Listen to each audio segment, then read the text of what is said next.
और अब जानकारी है प्रधानमंत्री नरेंद्र मोदी के विदेश दौरे से जुड़ी हुई। 2 दिन के थाईलैंड दौरे पर प्रधानमंत्री नरेंद्र मोदी थाईलैंड की पीएम से भी इस दौरान वार्ता करेंगे। छठे बिम्स्टेक शिखर सम्मेलन में भी हिस्सा लेंगे। बिम्स्टेक समुद्री सहयोग पर हस्ताक्षर भी इस दौरान होंगे।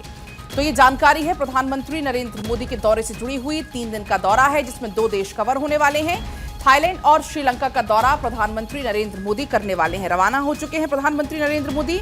इस दौरान आपको बता दें कि 3 अप्रैल को छठे बिम्स्टेक शिखर सम्मेलन में हिस्सा लेंगे। थाईलैंड रवाना हो चुके हैं। इस दौरान थाईलैंड की प्रधानमंत्री से वार्ता करेंगे। साथ ही उसके बाद श्रीलंका जाएंगे, जो कि नए राष्ट्रपति के चुनाव के बाद ये उनकी पहली विदेश यात्रा होगी। प्रधानमंत्री नरेंद्र मोदी ने बिम्स्टेक को पिछले 1 दशक में बंगाल की खाड़ी क्षेत्र में क्षेत्रीय विकास, संपर्क, आर्थिक प्रगति को बढ़ावा देने के लिए एक महत्वपूर्ण मंच भी बताया। उन्होंने इस बात पर जोर दिया कि भारत का पूर्वोत्तर क्षेत्र अपनी भौगोलिक स्थिति के कारण बिम्स्टेक के केंद्र में है। उन्होंने कहा कि मैं बिम्स्टेक देशों के नेताओं से मिलने और बातचीत करने के लिए उत्सुक हूं। तो ये प्रधानमंत्री नरेंद्र मोदी की तरफ से कहा गया कि मैं बिम्स्टेक देशों के नेताओं से मिलने के लिए, उनसे बातचीत करने के लिए उत्सुक हूं। पीएम मोदी ने कहा कि ये यात्रा के दौरान उन्होंने प्रधानमंत्री पेंतोगर्तान शिनावात्रा और थाई नेतृत्व के साथ बातचीत करने का अवसर उनको मिलेगा, जिसमें दोनों देशों के बीच में ऐतिहासिक संबंधों और आगे बढ़ाने की साझा इच्छा होगी। थाईलैंड से वो 4 अप्रैल को श्रीलंका के 2 दिवसीय दौरे पर रवाना हो जाएंगे। और इस बीच पॉलिटिकल एडिटर अदिति नागर हमारे साथ जुड़ गई हैं। अदिति, प्रधानमंत्री नरेंद्र मोदी का पूरा ये 3 दिन का दौरा है जिसमें 2 देश कवर करने वाले हैं। कितना खास ये दौरा रहने वाला है पीएम का? देखिए, बेहद खास ये दौरा होगा और व्यावसायिक मामलों, व्यावसायिक रिश्तों की एक नई मजबूती के जिक्र यहाँ पर होता नजर आ रहा है।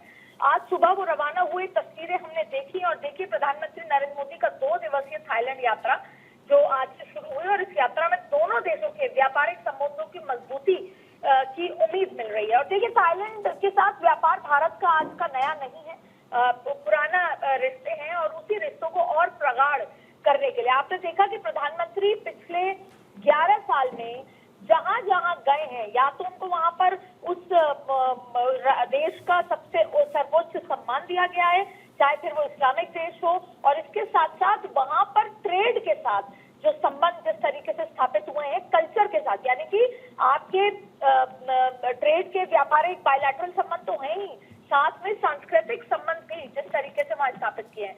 जहां एक और भारत तेजी से आगे बढ़ रहा है, भारत का बाजार तेजी से आगे बढ़ रहा है, वहीं पर थाईलैंड के निवेशकों के लिए भारत एक आकर्षण का केंद्र बना हुआ है। वहीं भारतीय कंपनी का भी थाईलैंड में निवेश बढ़ रहा है। तो इसको लेकर, और आप देखिए पिछले कुछ वर्षों में थाईलैंड की कंपनियों ने भारत के बुनियादी ढांचे, रियल एस्टेट, कृषि जो आगे प्रसंस्करण की बात करें, इलेक्ट्रॉनिक्स की बात करें, ऑटोमोबाइल की बात करें, खाद की बात करें, होटल उद्योग और जो ऊर्जा के क्षेत्र में निवेश बढ़ाया है।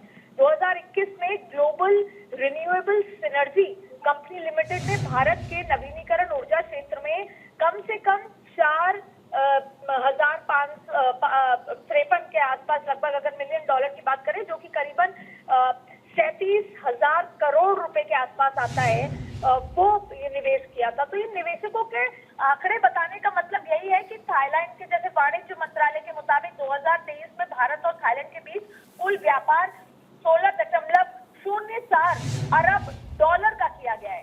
ये आंकड़े एक बार फिर हम दर्शकों को केवल इसलिए बता रहे हैं कि ये बताता है कि हमारे व्यापारिक रिश्ते कितने मजबूत थे और उनको प्रगाढ़ करने के लिए प्रधानमंत्री का आज का दौरा शुरू हुआ है। इसके साथ साथ देखिए, आसियान देश में थाईलैंड है, भारत का 4था सबसे बड़ा व्यापारिक साझेदार भी माना जाता है। साथ साथ में ये भी देखिए कि भारत में थाईलैंड के निर्यात किए जाने वाले प्रमुख उत्पादक क्या है। चांदी है, सोना है, मशीनरी है, धातु के कबाड़ है, उत्पाद रसायन है, सब्जियां हैं, दवाइयां हैं, मछली उत्पाद है, वाहन के अलग अलग पुर्जे हैं, लोहा है। तो आप वैरायटी, आप स्पेक्ट्रम को समझिए। अगर व्यापार का जिक्र करते हैं, फिर थाईलैंड के साथ जिस तरीके के भारत के रिश्ते रहे हैं, और फिर प्रधानमंत्री जहाँ जाते हैं वहाँ एक सांस्कृतिक कल्चरल रिश्ता बहुत मजबूत होता है। तो इसलिए भारत में आयात के लिहाज से भी ये बहुत महत्वपूर्ण दौरा माना जा रहा है। तो ये 2 दिवसीय दौरा थाईलैंड अपने आप में बेहद महत्वपूर्ण है। और आपने देखा कि जब अभी हाल ही में भूकंप आया था थाईलैंड में, तो किस तरीके से भारत की चिंता थी, भारत की तरफ से मदद की बात भी थी, चिंता भी जताई गई थी। तो जाहिर तौर पे ये अपने आप और फिर नरेंद्र मोदी ने ट्वीट करके सभी की सुरक्षा की कामना करते हुए एक ट्वीट भी किया था।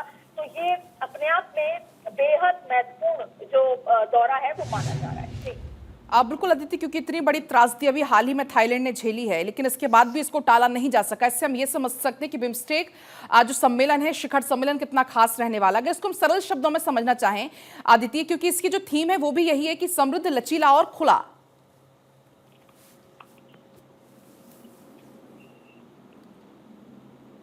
अदिति,